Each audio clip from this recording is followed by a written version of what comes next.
বন্ধুরা, অ্যামাজন জঙ্গল এতটাই ভয়ঙ্কর যে এখানে থাকা প্রত্যেকটা প্রাণী মানুষের জন্য হুমকি হতে পারে। আর এই জঙ্গলে এত বেশি পরিমাণে অদ্ভুত অদ্ভুত প্রাণী রয়েছে যেগুলো প্রতিনিয়তই বিজ্ঞানীরা আবিষ্কার করে চলেছে। কিন্তু আরও কত প্রাণীর রহস্য এই জঙ্গলে লুকিয়ে রয়েছে সেটা হয়তো আমরা কেউই জানি না। কারণ এই জঙ্গলটা এত বেশি বিশাল যে যুক্তরাজ্যের মতো 23টা দেশ এই জঙ্গলটার মধ্যে ফিট হয়ে যাবে, এবং অন্যদিকে এই জঙ্গলটা প্রায় 36টা বাংলাদেশের সমান। আর আজকের ভিডিওতে আপনারা অ্যামাজন জঙ্গলের কিছু রহস্যময় প্রাণী সম্পর্কে জানতে চলেছেন। তবে যারা এখনও অ্যামাজন জঙ্গল নিয়ে বানানো আমাদের আগের 4টি পর্ব দেখেননি, ভিডিও শেষে আমাদের চ্যানেল থেকে দেখে নেওয়ার অনুরোধ রইল। বন্ধুরা, বাসা বাড়িতে আমরা প্রায় সময়ই ইঁদুর দেখে থাকি, কিন্তু আজকের ভিডিওতে আমরা অ্যামাজন জঙ্গলের কিছু দানব ইঁদুর দেখতে চলেছি। আর এই ইঁদুরগুলোর নাম হচ্ছে ক্যাপিবারা, যেগুলো সাধারণ ইঁদুরের চাইতে অনেক বেশি শক্তিশালী এবং চালাক হয়ে থাকে। এরা অ্যামাজনের নদীগুলোতে এদিক ওদিক সাঁতার কেটে ঘুরে বেড়ায়, এমনকি পানির নিচে নিঃশ্বাস না নিয়ে এরা অনেকক্ষণ পর্যন্ত বেঁচে থাকতে পারে। তবে এরা স্বাভাবিক কোনো প্রাণীর মতো ঘুমায় না। এরা ঘুমানোর সময় পুরো শরীরটা পানির মধ্যে ডুবিয়ে রাখে এবং শুধুমাত্র নাক দুটো বাইরে বের করে রাখে। তবে আপনারা জানলে অবাক হবেন, বর্তমানে মানুষজন এদেরকে অ্যামাজন থেকে নিয়ে এসে লালন পালন করা শুরু করেছে। বিশেষ করে দক্ষিণ আমেরিকার লোকজন এদেরকে লালন পালন করতে অনেক বেশি পছন্দ করে। আর এই ইঁদুরগুলো সবসময় 10 থেকে 20 জনের একটা গ্রুপ করে চলাফেরা করে, এবং একটি ক্যাপিবারা প্রায় 4 ফিট পর্যন্ত লম্বা হতে পারে এবং ওজনের দিক থেকে প্রায় 35 থেকে 70 কেজি পর্যন্ত হয়ে থাকে, যেটা কিনা একজন সুস্থ সবল মানুষের চাইতেও বেশি।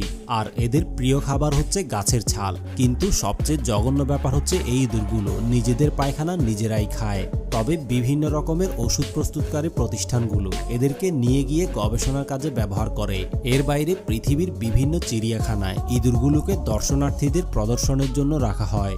বন্ধুরা, আপনারা হয়তো বাড়ির আশেপাশে ছোটখাটো সেন্টিপিড দেখেছেন, যেগুলো সাইজে অনেকটা আমাদের হাতের আঙুলের সমান অথবা এর চাইতে একটু বড় হতে পারে। কিন্তু আপনারা যারা এই ধরনের ক্রিপি অ্যানিমেল দেখলে ভয় পান, তারা অ্যামাজন জঙ্গলের সেন্টিপিড দেখলে হয়তো সাথে সাথেই হার্ট অ্যাটাক করে মারা যেতে পারেন। কারণ অ্যামাজন জঙ্গলের সেন্টিপিডগুলো একটা মানুষের চাইতেও বিশাল বিশাল হয়ে থাকে, এবং এই সেন্টিপিডগুলো এত বেশি বিষাক্ত হয়, এগুলো যদি কোনো মানুষকে সামান্য পরিমাণ আঁচড়ও দেয় তাহলে বিষের কারণে ওই মানুষটা সাথে সাথেই মারা যেতে পারে।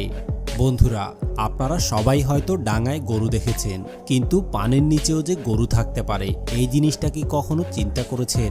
আসলে অ্যামাজন জঙ্গলে এমন এমন প্রাণী রয়েছে যেগুলো আপনারা কখনো চিন্তাও করতে পারবেন না। কারণ অ্যামাজনের নদীর তলদেশে কিছু পানির গরু বসবাস করে, আর এই গরুগুলো বসবাস করার জন্য সবসময় পরিষ্কার পানিগুলোকেই বেছে নেয়। আর এই গরুটির নাম হচ্ছে অ্যামাজনিয়ান ম্যানেটিস। তবে বেশিরভাগ মানুষ এই প্রাণীটাকে সি কাউ হিসেবেই চিনে। আর মজার ব্যাপার হলো, এই গরুগুলো ঘাস লতা পাতা খেয়ে বেঁচে থাকে এবং এদের দাঁতগুলো অনেক বেশি নরম হয়ে থাকে, যার কারণে খাবার খেতে খেতেই বেশিরভাগ সময় এদের দাঁতগুলো পড়ে যায়। তবে দাঁত পড়ে যাওয়ার কথা শুনে অবাক হওয়ার কিছু নেই, কারণ দাঁত পড়ে যাওয়ার পরে সাথে সাথেই আবার ওই দাঁতগুলো উঠে যায়। আর এই প্রাণীগুলো দিনের 8 ঘন্টা সময় শুধুমাত্র ঘাস খেতে খেতেই কাটিয়ে দেয়। এরা অক্সিজেন নেওয়ার জন্য প্রতি 1 ঘন্টা পর পর উপরে উঠে আসে এবং কয়েক সেকেন্ড অক্সিজেন নিয়ে পুনরায় আবার পানির নিচে চলে যায়। আর এদের একটা অদ্ভুত ক্ষমতা হচ্ছে, এরা একবার খেয়ে প্রায় 7 মাস পর্যন্ত না খেয়ে থাকতে পারে। বন্ধুরা, অ্যামাজন জঙ্গলে যদি কোনো ভয়ঙ্কর পাখি থেকে থাকে তাহলে হার্পি ঈগল এদের মধ্যে অন্যতম। কারণ এরা হচ্ছে অ্যামাজন জঙ্গলের সবচেয়ে ভয়ঙ্কর এবং শক্তিশালী শিকারী পাখি। এরা তাদের তীক্ষ্ণ দৃষ্টির মাধ্যমে শিকারকে টার্গেট করে ছো মেরে এসে সাথে সাথে শিকারটিকে নিয়ে আকাশে উড়াল দেয়, এবং এই পাখিগুলো তাদের শরীরের ওজনের চাইতে কয়েক গুণ বড় বড় প্রাণীগুলোকেও আকাশে নিয়ে উড়াল দিতে পারে। তো বন্ধুরা, অ্যামাজন জঙ্গল নিয়ে আজকের পর্বটি এই পর্যন্তই। আর আপনারা যদি অ্যামাজন জঙ্গল নিয়ে আরও ভিডিও দেখতে চান তাহলে কমেন্ট করে অবশ্যই জানাবেন।